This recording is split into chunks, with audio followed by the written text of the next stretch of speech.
Je suis arrivé juste à temps pour passer le relais. Donc à Monsieur Bricmont. Non, Monsieur Gilles Devers, excusez-moi.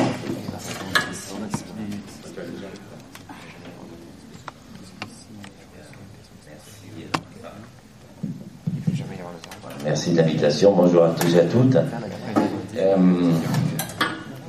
Moi, je vais intervenir sur ce qui est mon domaine, c'est-à-dire le droit, et j'ai besoin de faire la distinction entre le droit, la justice et la politique. J'ai beaucoup de respect pour la politique. Je pense qu'elle est même plus importante que la justice ou l'appareil juridique en tant que tel. Mais en même temps, ce qu'il faut, c'est préserver cette part de ce qui est réellement la justice. Et quand le droit a été dit par la justice, le considérer comme le droit. On avait, il y a 2 jours, un procès à Bobigny dans les actions de boycott que vous connaissez sur la question de la Palestine. Et le procureur démarre son réquisitoire en disant « Vous avez des opinions, je les respecte, toutes les opinions sont bonnes, vous pensez qu'il y a des violations, etc. » Et j'ai dû lui répliquer en disant « Mais c'est pas une opinion. La Cour de justice, en 2004, a décrit le phénomène de l'illégalité. Donc quand je dis qu'Israël est dans l'illégalité, je ne donne pas une opinion politique, je fais une description du droit.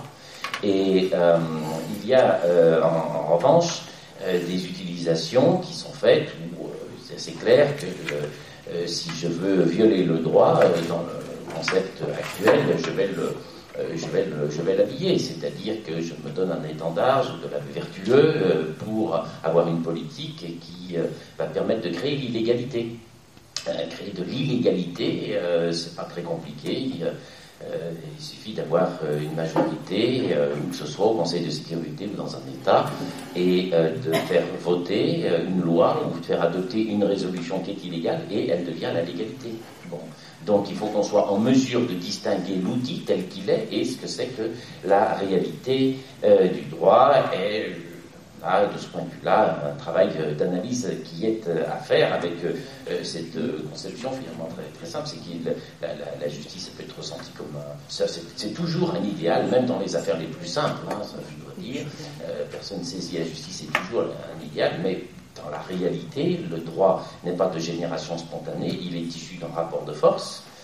Il est la codification d'un rapport de force, et c'est à partir, si on ne peut pas analyser la règle sans la connaissance de ce rapport de force, c'est tout à fait certain. Alors comment les choses se passent sur le plan de la légalité internationale, vu que c'est la question qui m'est posée, je dois dire que quand on évoque la question droit d'ingérence, ça amène quand même à poser quelques bases du droit. Vous en faites pas, ça sera très simple, parce que ce droit d'ingérence n'a absolument aucun contenu juridique. Je peux évoquer mon droit à arriver en retard parce que j'habite à Lyon. Même c'est absolument pas un droit. Donc je me lève le matin, je dis j'ai le droit d'ingérence, mais en l'état actuel, à ce jour, vous n'avez pas une ligne juridique sérieuse, c'est-à-dire par quelque chose qui vienne d'une instance, qui résulte d'un traité, qui donne un contenu validant soit le principe du droit d'ingérence, soit son contenu. Bon. C'est une opinion qui a été lancée, qui a plu, avec derrière, on va dire, une sensibilisation médiatique que je ne suis pas le meilleur pour analyser, qui a marché de ce point de vue-là. Mais vu qu'on parle de droit, distinguons bien d'abord sur cette question de droit d'ingérence, il n'y en a pas. Voilà. La base du droit qui résiste, c'est-à-dire que je fais là la distinction entre le droit réel et son utilisation, c'est la souveraineté des États. Et au sein de cette souveraineté des États, les peuples décident. C'est le principe de libre détermination des peuples. On n'a jamais rien fait de mieux et on n'a jamais rien fait d'autre dans le vrai droit, dans la réalité juridique. Les peuples décident et les peuples peuvent également décider de transférer une partie de leurs compétences à des instances internationales ou d'accepter de s'y soumettre. L'exemple, c'est celui de l'Union de l'Europe avec la Cour européenne des droits de l'homme. Je donne cet exemple parmi d'autres. La Cour européenne des droits de l'homme ne fait pas d'intrusion, dans la mesure où les États acceptent de s'y soumettre et ont accepté que chacun des citoyens peut saisir cette Cour. La Cour, ses arrêts sont publiés, on les discute. Ceux qui sont bons resteront, ceux qui ne sont pas bons tomberont au fil du temps. Mais c'est pas un système intrusif, c'est pas un système de domination, parce que c'est un système qui est accepté. Et si demain un État comme la France, qui commence à prendre vraiment des relents xénophobes abominables dans ses plus hautes directions et de plus d'un parti, trouve que c'est vraiment insupportable que de supporter la jurisprudence de la Cour européenne des droits de l'homme, il se retire. Il se retire et puis il règle les affaires uniquement en interne. Évidemment, c'est absolument impossible à faire au regard des conséquences que ça pourrait avoir et de la qualité de ce droit qui est maintenant tellement pratiqué. Mais tout contrôle international n'est pas une abomination, bien au contraire, mais à condition qu'il vienne des peuples, c'est-à-dire qu'on n'a rien dans le droit réel, après vous avez le discours politique, mais dans le droit qui justifie cette sorte de gouvernance mondiale dans laquelle tout le monde, personne ne sait qui décide ou quoi par rapport à des objectifs que l'on peut déterminer. Alors, les choses doivent se passer de cette manière, et ensuite, je veux bien souligner qu'il y a évidemment une volonté perpétuelle de remettre en cause cette question de souveraineté des États et de faire échapper les peuples à leur destin et à leur libre décision. Le cas le plus flagrant de ce qui pèse énormément, c'est l'utilisation de ce principe face à des États qui ont une puissance économique et qui vont jouer sur le poids économique pour dépasser la souveraineté, imposer cette forme de double standard qui est l'œuvre politique du Conseil de sécurité, c'est tout à fait évident, et dont on trouve la meilleure expression avec la question de Palestine, c'est-à-dire que l'ordre juridique international a des bases juridiques qui n'amènent pas au droit. Elles amèneront au droit quand on sera en mesure de régler cette question de la Palestine, qui n'est pas réglée depuis 1948, mais qui est surtout pas réglée depuis 1922. En 1922, la Palestine était reconnue comme un État à égalité des autres. Quand l'Empire ottoman a été dissous, et ensuite on est dans cette situation que ce qui était un État sous mandat, mais un État en 1922, est actuellement dans une position d'organisme de réfugiés au sein de l'ONU. Donc le double standard vient peser sur cette réalité, mais au niveau de l'analyse, il n'y a rien qui ait dépassé juridiquement le principe de la souveraineté des peuples. Alors ça pose ensuite la question, c'est comme cela qu'il faut aborder la question du droit d'ingérence ou de la fameuse responsabilité de protéger.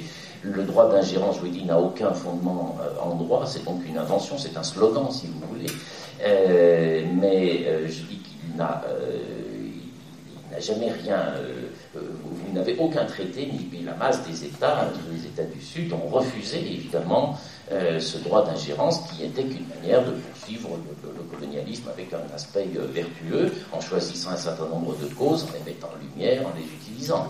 Bon.